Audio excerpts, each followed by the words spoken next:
Shalom, selamat pagi. Kita sangat bersyukur kalau pada pagi hari ini kita boleh berada di rumah Tuhan untuk memuji dan memuliakan Dia. Bukan di gedung gereja saja, melainkan di rumah juga mempersiapkan untuk memuji dan memuliakan Tuhan kita. Kita akan menaikkan Ku hidup karena anugerah-Mu.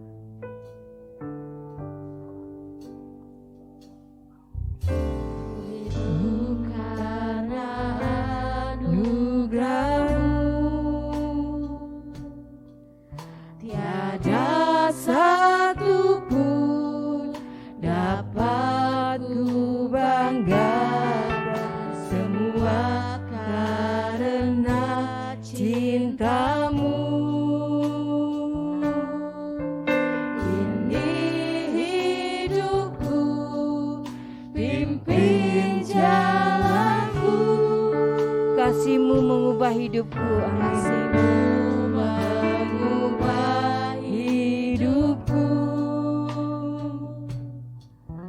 Kau memilihku, selamatkan hidupku, semua karena cinta-Mu. Ini hidupku, pimpin jalanku. Katakan Yesus pegang tanganku. Yesus pegang erat tanganku. Ku tak dapat hidup di luar kasih-Mu. Bapa, jangan tinggalkan aku. Engkau rasa selamaku hidup. Haleluya Yesus. Hidup karena anugerah-Mu. Tiada satu pun dapat ku banggakan, semua karena cinta-Mu. Ini hidupku, pimpin jalanku, kasih-Mu mengubah hidupku. Amin. Kasih-Mu mengubah hidupku. Kau memilihku, selamatkan hidupku, semua karena cinta-Mu. Ini hidupku, pimpin jalanku,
Pertolongan kami datang dari Tuhan yang telah menjadikan langit dan bumi.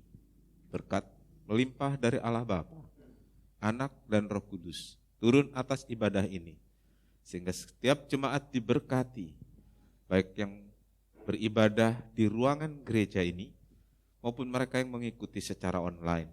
Berkat Tuhan melimpah, berkat jasmani, berkat rohani, berkat kesehatan dan damai sejahtera. Terima kasih. Kami mulai ibadah dan alaskan doa dalam satu nama yang mengasihi kami, yaitu di dalam nama Tuhan Yesus Kristus Juru Selamat dan Penebus kami berdoa. Amin. Silakan duduk, nanti Ibu Doroti. Ya, kalau saya melihat wajah Bapak Ibu Saudara yang terkasih dalam Tuhan, penuh dengan sukacita. Saya yakin sukacita itu ada di hati kita. Itu berasal dari Tuhan. Sehingga sukacita itu akan kita pancarkan melalui kehidupan kita sehari-hari maupun terutama kepada Tuhan kita. Kita akan menyanyikan pujian ini. Ku masuki gerbangnya dengan hati bersyukur.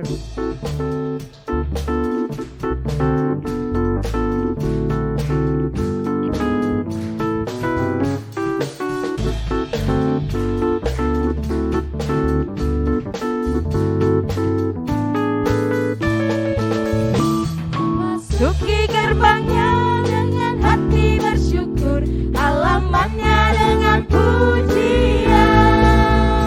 Kataku hari ini harinya Tuhan, ku bersuka sebab Dia kirangkanku. Masuki gerbangnya dengan hati bersyukur, halamannya dengan pujian. Kataku hari ini harinya Tuhan, ku bersuka sebab Dia kirangkanku. Dia kirangkanku, Dia kirangkanku, oh Dia kirangkanku. Ku bersuka sebab Dia kirangkanku, oh Dia kirangkanku, oh Dia kirangkanku. Ku bersuka sebab Dia kirangkanku. Amin. Puji Tuhan, ya. Saudara merasa sukacita? Ya.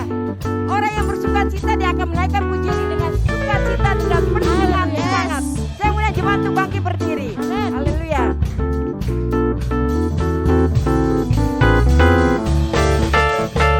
Masuki gerbangnya dengan hati bersyukur, halamannya dengan pujian.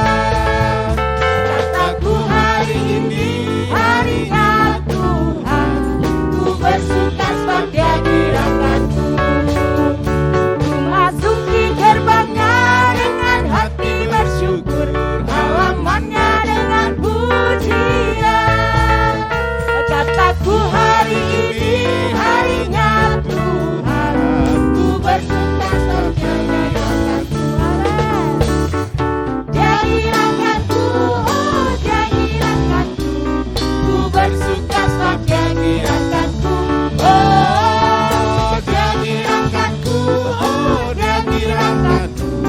Ku bersuka sebab Dia kirangkanku. Dia kirangkanku, Dia kirangkanku, oh Dia kirangkanku. Ku bersuka sebab Dia kirangkanku, oh Dia kirangkanku, oh Dia kirangkanku. Ku bersuka sebab Dia katakan Dia kirangkanku, amin. Dia kirangkanku, oh Dia kirangkanku. Ku bersuka sebab Dia kirangkanku. Ku bersuka sebab Dia kirangkanku. Ku bersuka sebab Dia kirangkanku. Ku bersuka sebab Dia kirangkanku. Amin. Amin. Puji Tuhan, silakan duduk. Ya. Kalau kehilangan dari Tuhan itu tidak akan pernah habis. Sukacita dari Tuhan itu tidak pernah berhenti. Ya, biarlah kita sebagai umat pilihannya, kita merasakan sukacita dari Tuhan. Kita akan masuk dalam doa untuk persembahan Mari kita bersatu dalam doa. Bapa, terima kasih Tuhan, di pertengahan ibadah ini kami mau memberikan yang terbaik Bapa. Berkati tangan-tangan yang memberi Bapa, supaya apa yang kami beri Bapa berkenan di hadapan-Mu Bapa. Kami siap untuk memberi, di dalam nama Yesus kami mengucap syukur. Haleluya, amin. Ya. Seperti biasa menurut protokol kesehatan dari yang kanan kiri. Ya. Kita akan menaikkan pujian nih. Besarkan nama Tuhan. Amin.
Memberkati persembahan Bapak Ibu saudara yang terkasih dalam Tuhan.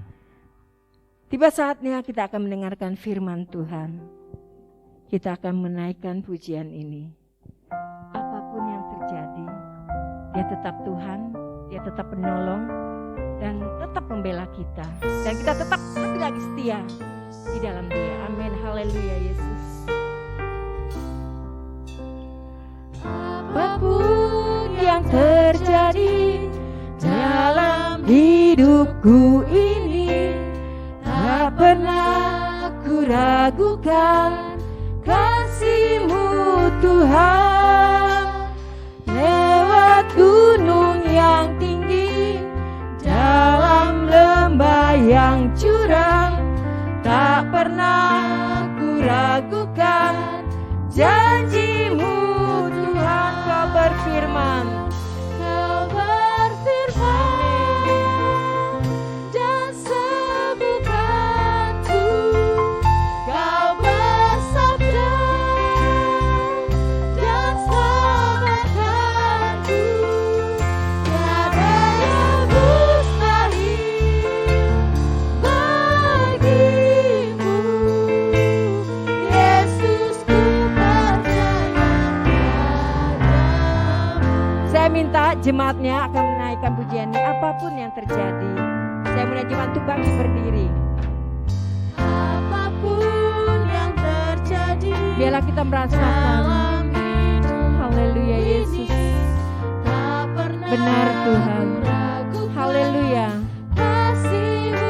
Amin. Lewat gunung yang tinggi, dalam amin. Haleluya Yesus.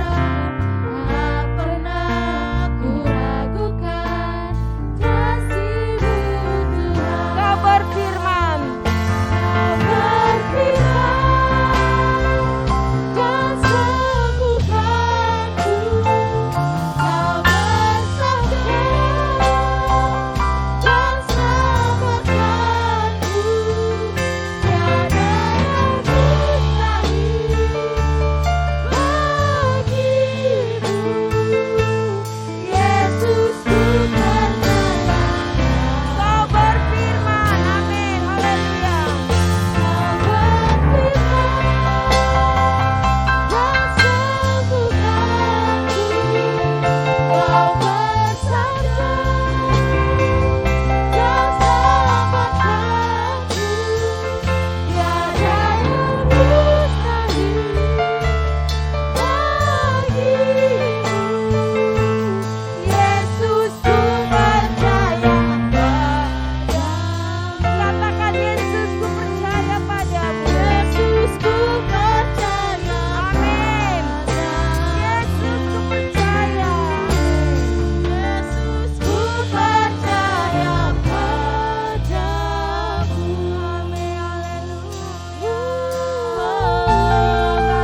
berfirman.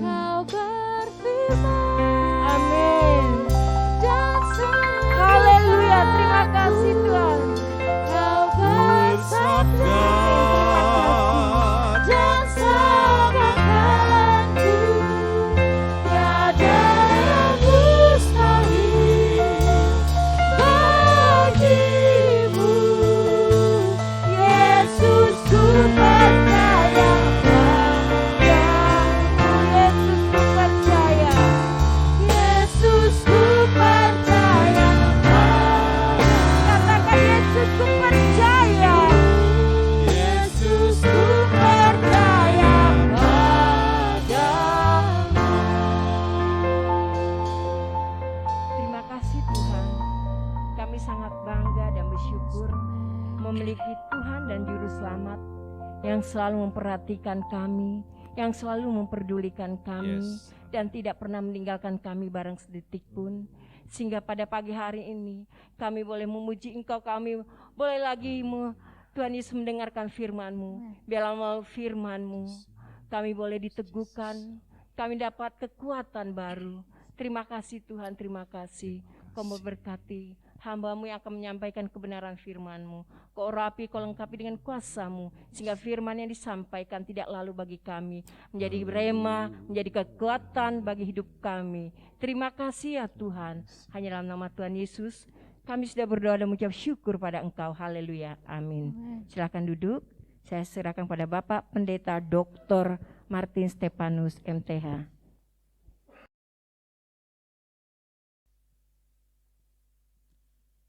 Selamat pagi Bapak Ibu Saudara sekalian yang kekasih dalam Tuhan. Apa kabarnya? Semua baik, sehat? Haleluya, Tuhan menolong kita melewati banyak hal dalam hidup kita dan dalam masa-masa ini. Dan bersyukur kita bisa beribadah dan kita bisa merasakan indahnya kasih Tuhan pagi hari ini. Puji nama Tuhan. Ucapan keselamatan. Ya, ucapan keselamatan. Indah sekali saya mempelajari hal ini, saudaraku. Kita mendapatkan anugerah yang luar biasa dari contoh langsung yang terjadi di atas salib. Ya. 7 ucapan di atas salib. Kita akan baca bersama Lukas 23 ayat 43. Lukas 23 ayat 43. Kata Yesus kepadanya, "Aku berkata kepadamu, sesungguhnya hari ini juga engkau akan ada bersama-sama dengan aku di dalam Firdaus." Amin. Silakan duduk. Berbahagialah setiap orang yang telah membaca, mendengar, dan melakukan firman Tuhan. Tuhan Yesus memberkati. Saudara-saudara, Yesus disalib bersama dengan 2 orang. Ya. Dan 2 orang ini adalah penjahat atau kriminal. Kita harus paham itu dan saya pikir kita semua juga sudah selalu ingat itu. Yesus disalib bersama dengan 2 orang dan 2 orang itu sangat berbeda dengan Tuhan Yesus. Karena 2 orang itu adalah penjahat atau kriminal. Saudara, dengan posisi Tuhan Yesus yang ada di tengah. Ya, posisi Tuhan Yesus yang ada di tengah. Seolah-olah Yesus itu adalah pemimpin. Pemimpin dari penjahat. Mengindikasikan bahwa Yesus itu adalah pemimpin dari penjahat itu. Atau mengindikasikan bahwa di antara mereka bertiga, Yesus yang paling jahat. Jadi seperti itu saudaraku Yesus diperlakukan. Dan ketika Yesus diperlakukan seperti itu, dan memang dianiaya lebih dari 2 orang itu, 2 orang penjahat, tetapi Yesus tetap mengingat satu-satu orang-orang yang berada di sekitarnya. Dan hari ini saudaraku kita membaca Yesus ingat akan orang yang ada di sebelahnya yang berkata, dia tegur tetangganya, dia bilang kalau kita ini layak dihukum. Tapi dia ini enggak menunjuk Tuhan Yesus. Lalu dia berkata kepada Tuhan Yesus, Yesus, ingatlah aku jika engkau datang sebagai raja.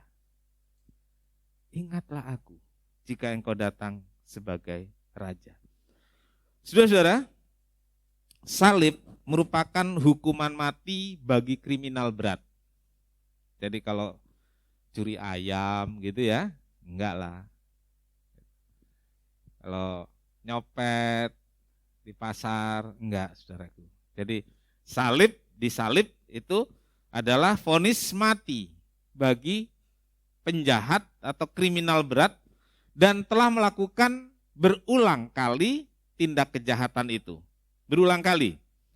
Nah, dari pengakuan seorang yang disalib di antara Tuhan Yesus itu, mereka memang ada pengakuan ini saudaraku, ada pengakuan. Mereka memang layak menerima hukuman. Ya. Mereka layak dihukum sampai mati di atas salib. Saudaraku, penting pengakuan ini untuk kita pahami. Jangan sampai saudaraku, kita nggak punya pengakuan bahwa kita ini orang yang sebenarnya tidak layak. Orang yang tidak baik. Tapi hanya karena kasih Tuhan, kita bisa diselamatkan. Amin. Harusnya kita mati, masuk neraka. Tetapi Yesus menggantikan saya dan saudara di atas salib. 2 Korintus 5 ayat 21, kita baca dengan yakin dan meyakinkan diri kita sendiri bahwa sebenarnya kita orang berdosa tapi Yesus menggantikan kita untuk mati. Sehingga kita tidak perlu mati kekal, tapi kita diselamatkan. 2 Korintus 5 ayat 21. Dia yang tidak mengenal dosa telah dibuatnya menjadi dosa karena kita, supaya dalam Dia kita dibenarkan oleh Allah. Amin. Karena kita, Yesus dijadikan berdosa untuk menggantikan kita. Artinya kita yang harus mati di atas salib. Tetapi Bapak bilang, udah kalian gak usah, kamu gak usah. Biar anak saya yang tunggal saja gantiin kamu. Wah, ini luar biasa saudaraku. Apakah ada orang yang mau dihukum karena orang lain? Saudaraku, enggak ada. Jadi tumbal gitu. Mungkin secara tersembunyi dengan imbalan yang kita enggak tahu gitu ya. Mungkin ada. Udah lu yang masuk penjara aja deh. Ntar gue jamin seumur hidup. Mungkin ada tapi enggak pernah terbuka. Gitu ya. Tetapi ini saudaraku, Yesus benar-benar secara terbuka dipublish ke seluruh dunia, di segala zaman, bahwa Yesus mati bukan karena dosanya, tapi karena dosa seluruh umat manusia, karena dosa saya dan saudara semua. Saudaraku, Yesus menanggung dosa kita supaya kita jadi benar, supaya kita dibenarkan oleh karena kematiannya. Nah, pagi ini saudaraku beberapa hal kita akan lihat. Yang pertama tentang kondisi orang yang menjalani hukuman di salib. Ya, kondisi orang yang menjalani hukuman di salib. Salah satu hukuman kriminal berat dan berulang adalah digantung sampai mati di atas salib. Jadi itu harus jelas saudaraku, digantung sampai mati di atas salib. Tentang salib saudaraku, digantung sampai mati di atas salib untuk para penjahat. Dan salib itu harus dipikul sendiri ke tempat eksekusi oleh orang yang akan disalibkan. Jadi nggak ada bantuan saudaraku, kecuali Yesus. Ada yang bantu Yesus? Kita terus ingat lagi dan ingat lagi. Sehingga nanti pada Jumat Agung dan Minggu Kebangkitan, suasana hati kita betul-betul sudah terbawa, terarah ke Yesus yang mati di Golgota dan bangkit pada hari yang ketiga. Saudara-saudaraku, sampai di tempat eksekusi, para penjahat itu biasanya saudaraku sudah sangat lemah. Ya bisa dipastikan sangat lemah.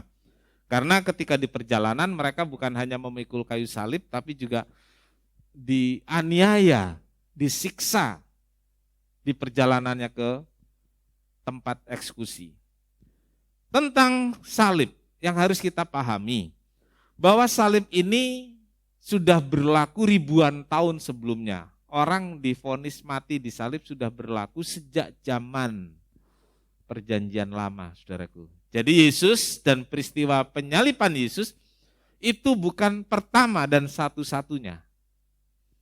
Jadi sudah berkali-kali, ribuan kali mungkin, dari ribuan tahun, ada orang yang mati di salib. Dan salah satu dari mereka adalah Yesus. Ulangan 21 ayat 22 sampai 23 saya bacakan. Apabila seorang berbuat dosa yang sepadan dengan hukuman mati, lalu ia dihukum mati, kemudian kau gantung dia pada sebuah tiang. Ya. Maka janganlah mayatnya dibiarkan semalam-malaman pada tiang itu, tetapi haruslah engkau menguburkan dia pada hari itu juga. Sebab seorang yang digantung terkutuk oleh Allah.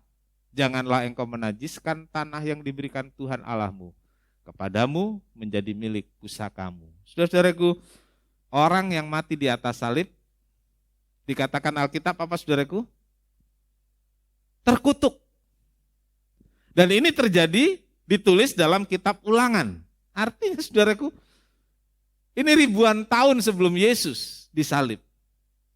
Dan ini sudah menjadi pola hukuman bagi orang-orang yang jahat waktu itu. Dibilang orang berbuat dosa yang sepadan dengan hukuman mati.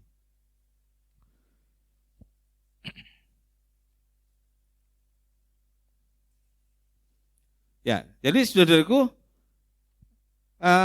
kita telah melihat di sini bahwa hukuman mati sudah berlaku sejak lama dan Yesus bukan satu-satunya orang yang dihukum disalib. Bersama dengan dia ada 2 orang dan sudah terjadi penyaliban terhadap para pendosa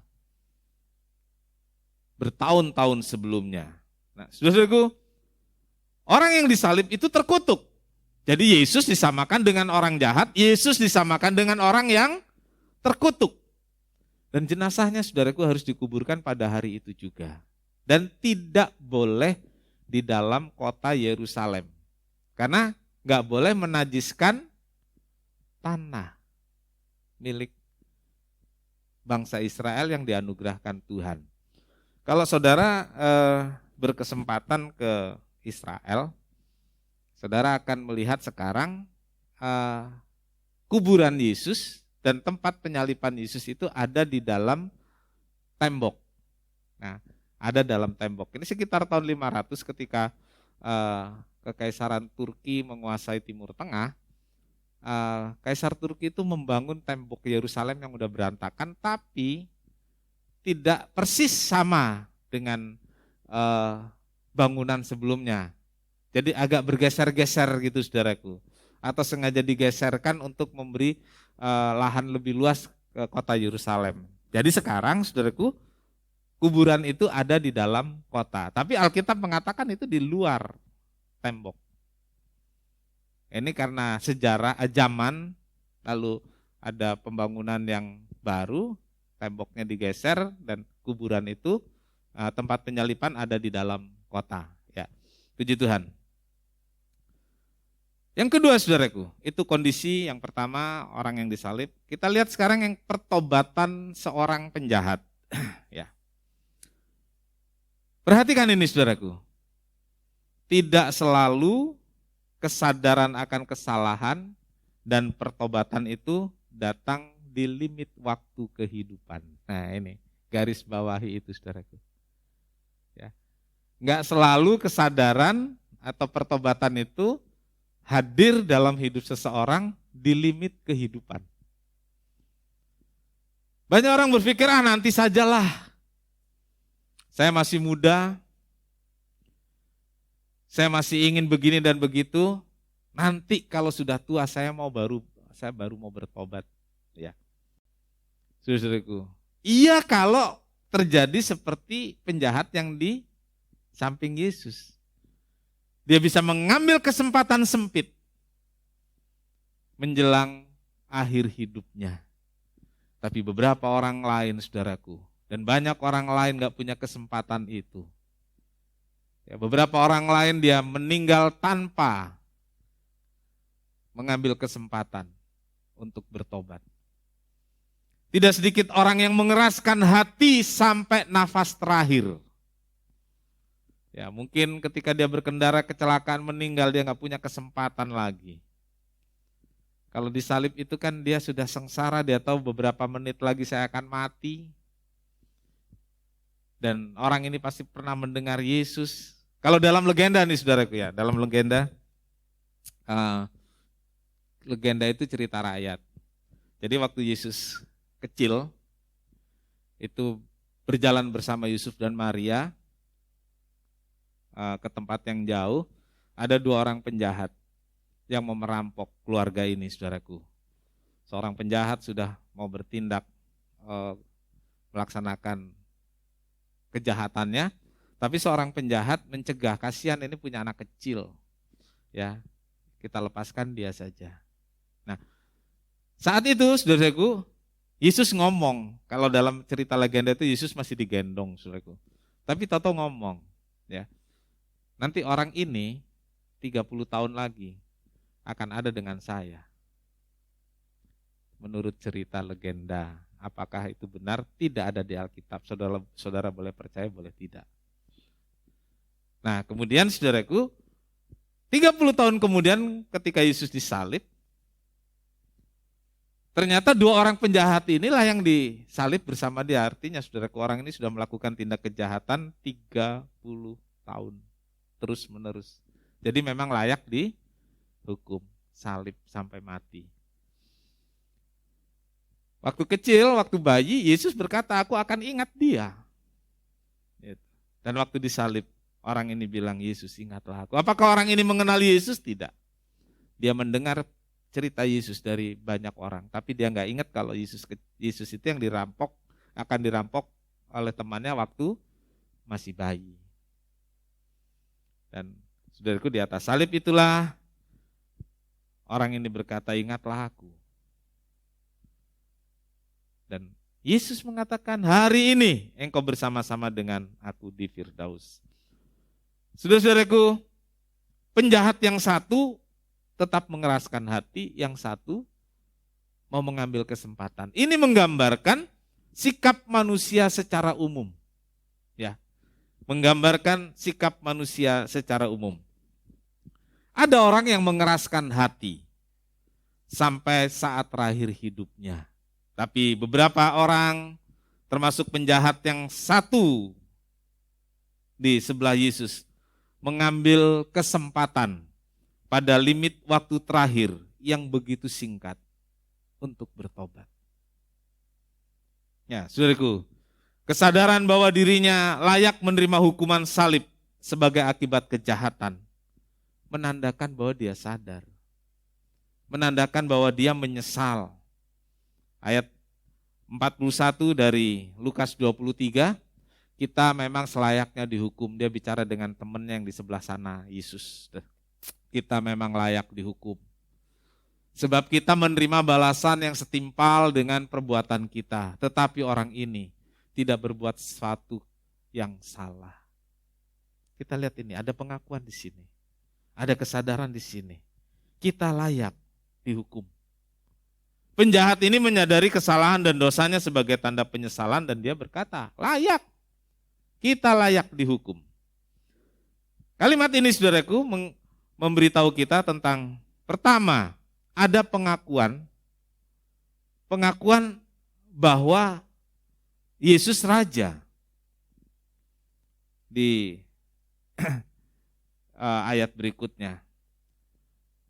Para serdadu Romawi mengejek, menghujat dengan tulisan dan dengan lisan, kata-kata. Tulisannya apa, saudaraku? Inilah raja orang Yahudi. Lalu ejekannya apa? Macem-macem, saudaraku ya. Kalau dia raja, Ya, turunlah selamatkan kami. Dan banyak ejekan lain yang diucapkan. Tetapi penjahat yang satu ini justru membuat pengakuan bahwa Yesus adalah Raja. Yang lain ngejek, menghujat.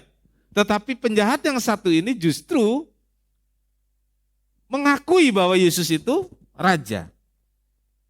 Lukas 23 ayat 42. Kata Yesus kepadanya, ya, enggak. Lalu ia berkata, Yesus, ingatlah aku apabila engkau datang sebagai Raja. Ingatlah aku. Kalau engkau datang sebagai Raja. Ada tulisan Yesus Raja orang Yahudi. Dengan tulisan ini Yesus dihujat. Dengan tulisan itu Yesus diejek. Tetapi penjahat ini, saudaraku, justru dia membuat pengakuan di sana. Bukan hanya pengakuan kesalahan dan dosanya, tapi pengakuan bahwa Yesus Raja. Melihat sikap Yesus disalib, mendengar doa Yesus mintakan ampun bagi mereka yang menyalibkan, membuat penjahat yang satu ini memohon, mengaku kepada Yesus, ingatlah aku. Itu permohonannya.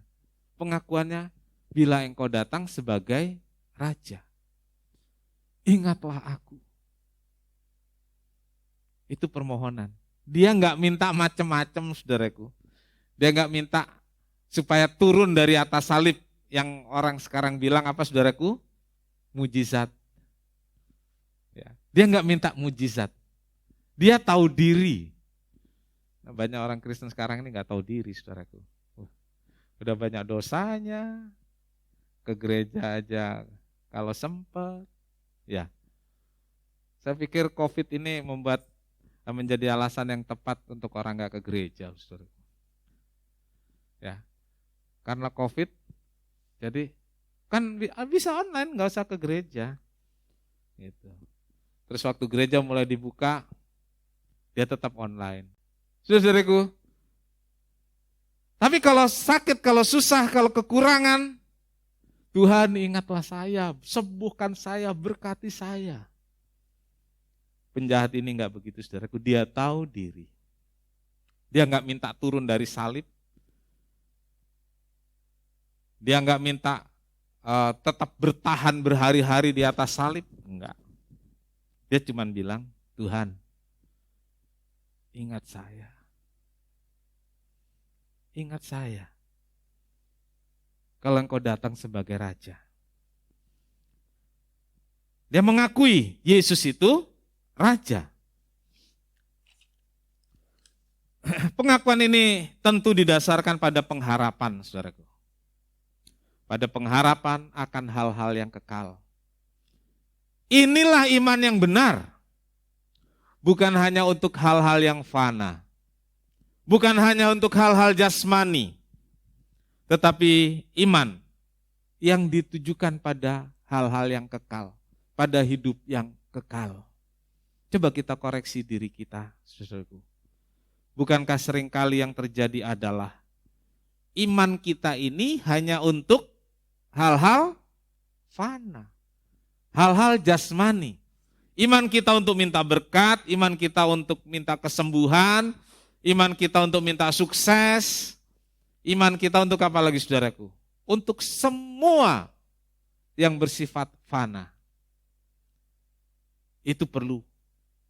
Tapi jangan lupa, saudaraku, iman kita juga harus tertuju, bahkan lebih lagi untuk hal-hal yang kekal. Penjahat di atas salib memberitahu kita, dia lebih memilih untuk diingat Yesus kalau Yesus datang sebagai Raja. Yesus datang sebagai Raja itu adalah nanti. Waktu Yesus datang pada kali yang kedua. Nanti kita lihat permintaannya dikabulkan enggak sih, gitu ya. Yang ketiga, saudaraku, kita bicara tentang keselamatan karena anugerah, ya. Sola gratia. Penjahat ini menjadi contoh keselamatan karena anugerah, ya, menjadi contoh bagaimana keselamatan itu bukan karena perbuatan.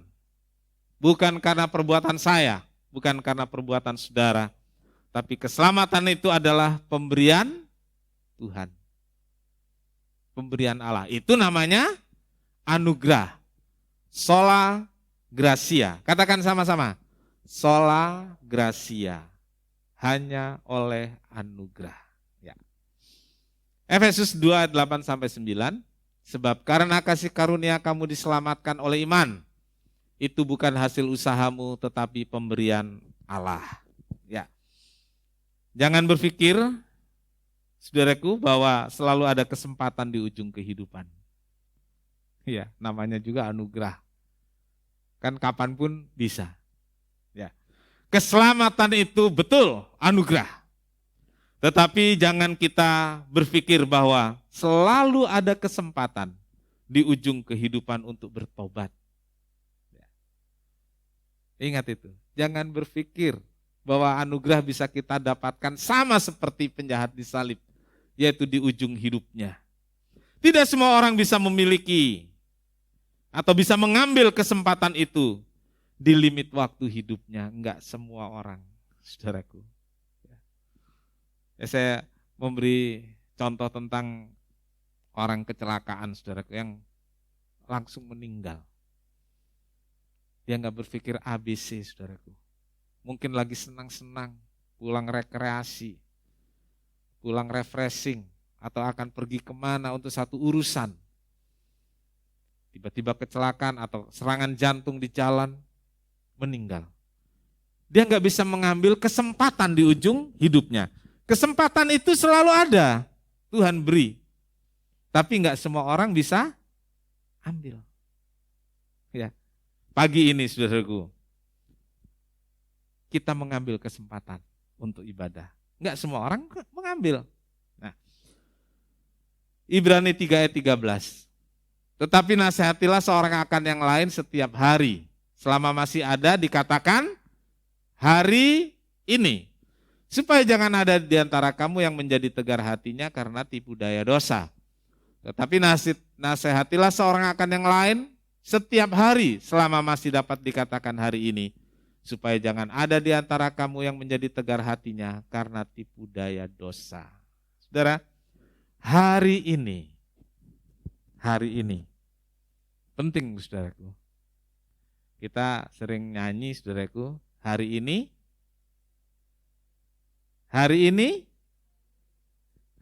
harinya Tuhan. Hari ini harinya Tuhan. Setiap hari, harinya Tuhan. Artinya kita diberi kesempatan oleh Tuhan. Tapi apakah setiap orang mengambil kesempatan yang ada? Belum tentu. Belum tentu, ya. Tapi saudaraku, kesempatan itu harus kita ambil. Saya bersyukur hari ini saudara-saudara telah mengambil kesempatan itu untuk beribadah. Amin. Ya. Tuhan memberi kesempatan dan saudara merespon. Mengambil kesempatan untuk beribadah. Orang lain mungkin tidak. Orang lain beralasan minggu depan saja. Mungkin enggak? Banyak. Tapi mungkin enggak dia sampai minggu depan masih ada? Belum tentu. Ya, belum tentu. Gitu.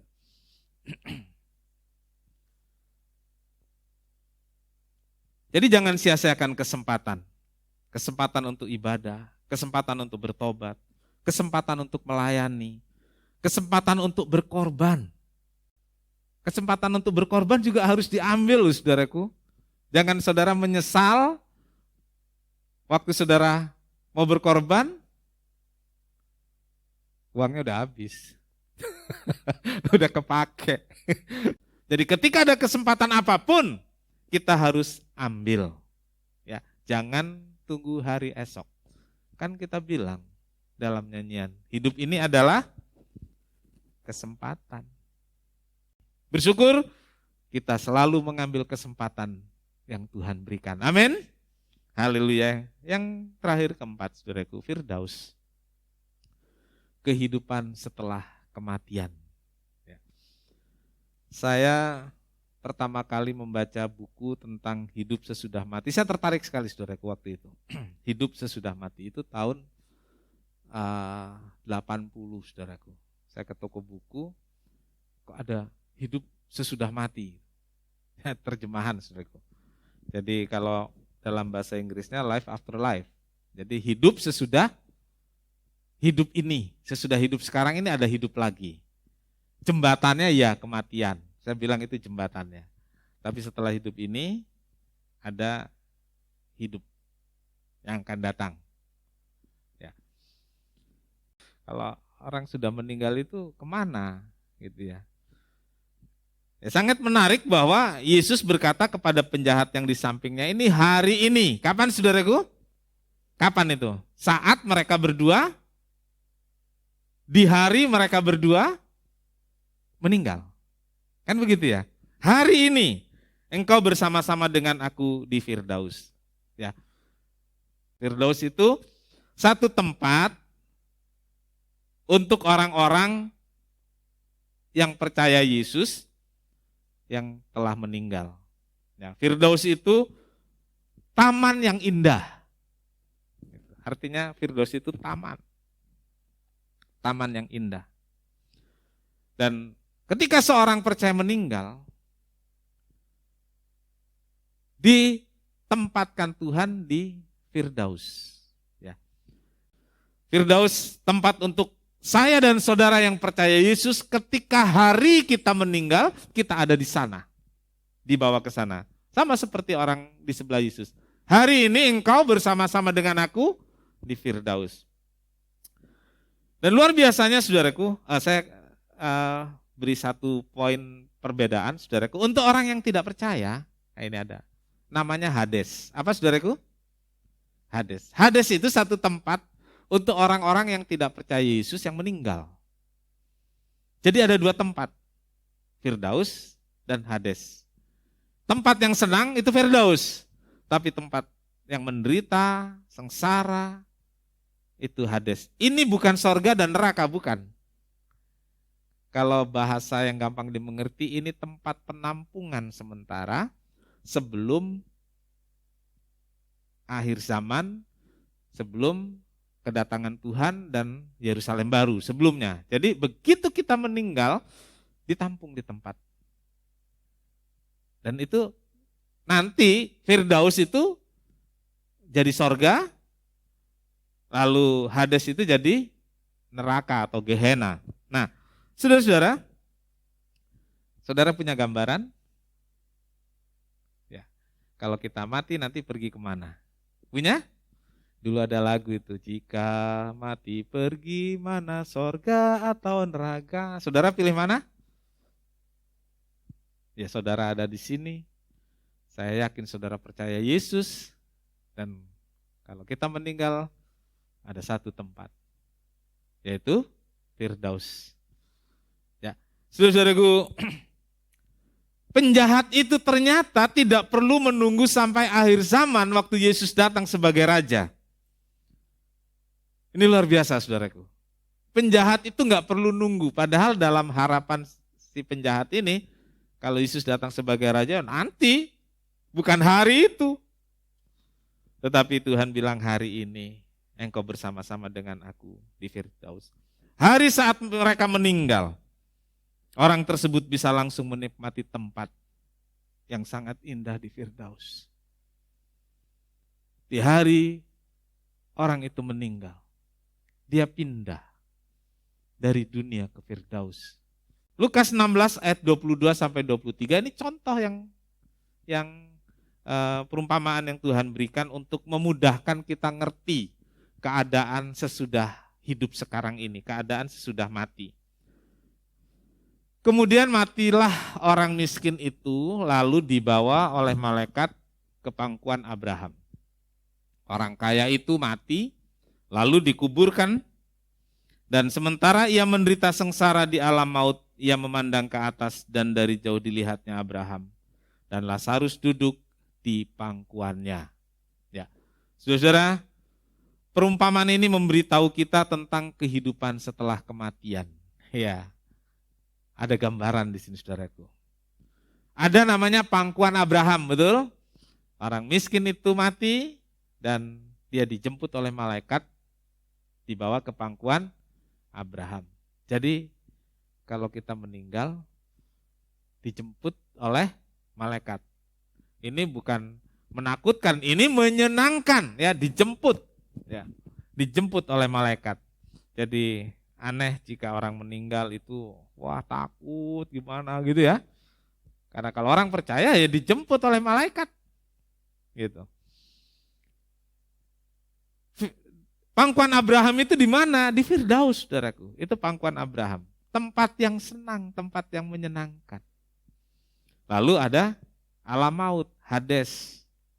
Tempat penderitaan bagi si orang kaya. Halo orang kaya? Ini jangan diartikan orang kaya langsung ke sana, enggak, saudaraku, jangan, ya. Lebih mudah seekor unta masuk ke lubang jarum daripada orang kaya masuk surga. Terus yang kaya nggak mau ke gereja nanti. Yang di sini dimaksudkan atau diceritakan di sini orang kaya tapi tidak percaya Tuhan. Hai engkau orang kaya yang percaya Tuhan, engkau punya kesempatan yang sama untuk di pangkuan Abraham. Amin. Ya. Dan engkau orang miskin yang nggak percaya Tuhan, ya sama tempatnya di Hades juga, gitu ya. Jadi Tuhan memberi contoh. Ini bukan untuk membeda-bedakan, tapi hanya sekedar contoh bahwa ada orang yang percaya Yesus dan tidak percaya Yesus. Ada orang yang setia dan tidak setia. Si penjahat ini, saudaraku, mungkin kesempatan yang dia ambil itu di limit hidup berapa detik, beberapa menit. Tapi dia mendapat privilege luar biasa. Saudara-saudara, tidak ada yang terlambat jika kita mau ambil kesempatan itu. Amin. Ambillah begitu ada kesempatan. Manfaatkan begitu ada kesempatan. Jangan menunggu esok, apalagi minggu depan, apalagi tahun depan. Ya. Segeralah ambil keputusan hari ini untuk bertobat dan menerima keselamatan. Ambillah kesempatan hari ini untuk melayani Tuhan. Ambillah kesempatan hari ini untuk ibadah. Ambillah kesempatan hari ini untuk melakukan yang terbaik bagi kemuliaan Tuhan. Amin. Tuhan Yesus memberkati. Benar-benar bisa mengambil kesempatan. Tidak menunggu waktu di ujung jalan. Tapi hari ini. Dia tinggalkan surga mulia. Dia tahu tujuannya.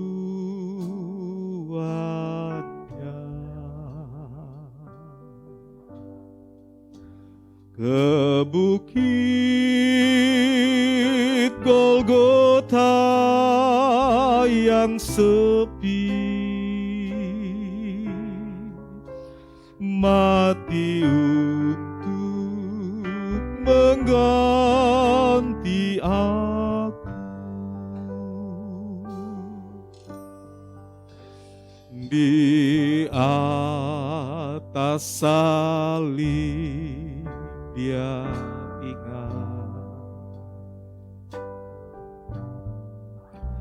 pencuri di sisinya,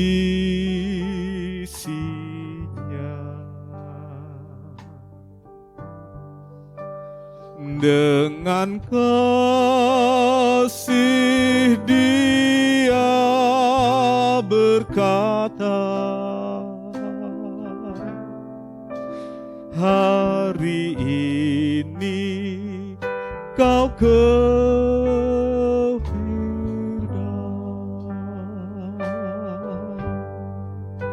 kalau bukan kasih, lautan kan kering, langit tak berbintang, burung takkan terbang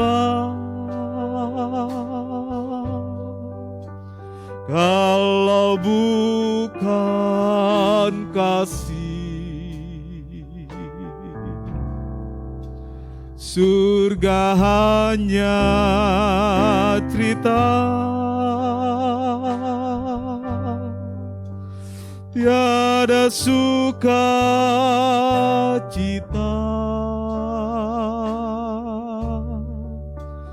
kalau bukan kasih.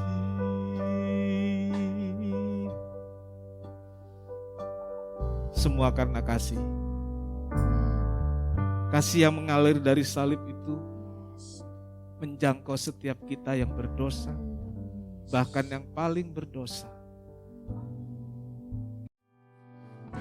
Di atas salib Dia ingat pencuri di sisinya. Yes, Dengan kasih Dia berkata, hari ini kau ke Firdaus. Kita sama-sama berdiri, katakan kalau bukan kasih, kalau bukan kasih, Sultan kan kering, langit tak berbintang, burung takkan terbang kalau bukan kasih. Yes, amin, amin. Surga hanya impian, tiada sukacita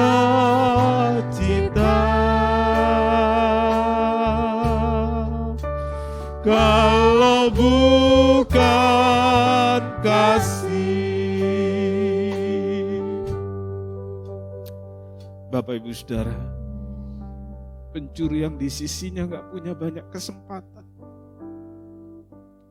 tapi dia mengambil kesempatan yang ada di ujung hidupnya untuk mengakui dosa, kesalahan, dan mengakui Yesus adalah Raja.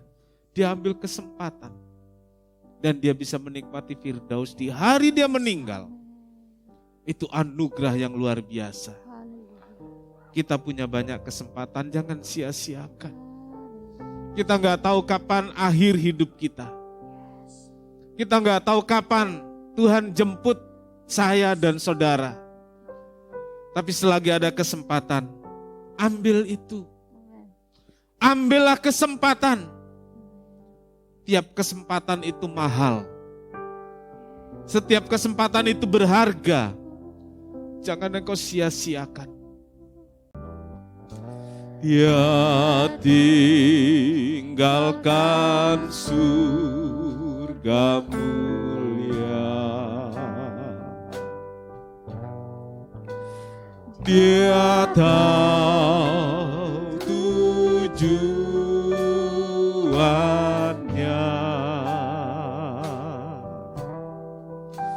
ke bukit Golgota yang sepi, mati untuk menggantikanku. Di atas salib dia ingat, di atas salib dia ingat, pencuri di sisinya,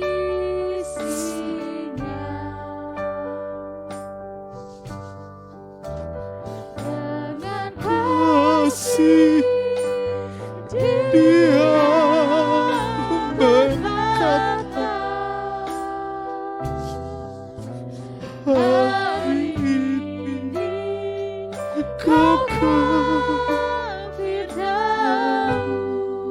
Amin. Allah bukan kasih, lautan kan kering, langit tak berbintang, burung takkan terbang kalau bukan kasih. Surga hanya indah, tiada suka cita. Allah bukan kasih.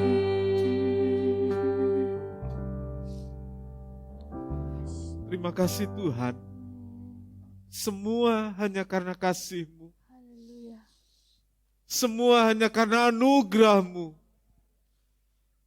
Kalau bukan kasih, kalau bukan kemurahan-Mu, kami tidak bisa menikmati apa yang ada yang kami nikmati hari ini. Terima kasih buat anugerah-Mu.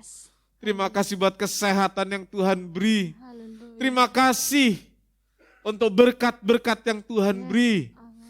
Terima kasih untuk keluarga yang indah yang Tuhan beri. Terima kasih untuk segalanya ya Tuhan. Terima kasih Tuhan. Biar kasih-Mu terus memenuhi hidup kami. Dan membuat kami selalu memanfaatkan kesempatan yang ada. Untuk mencari Tuhan, untuk bersekutu dengan Tuhan. Untuk melayani Tuhan. Untuk hidup berkenan kepada Tuhan.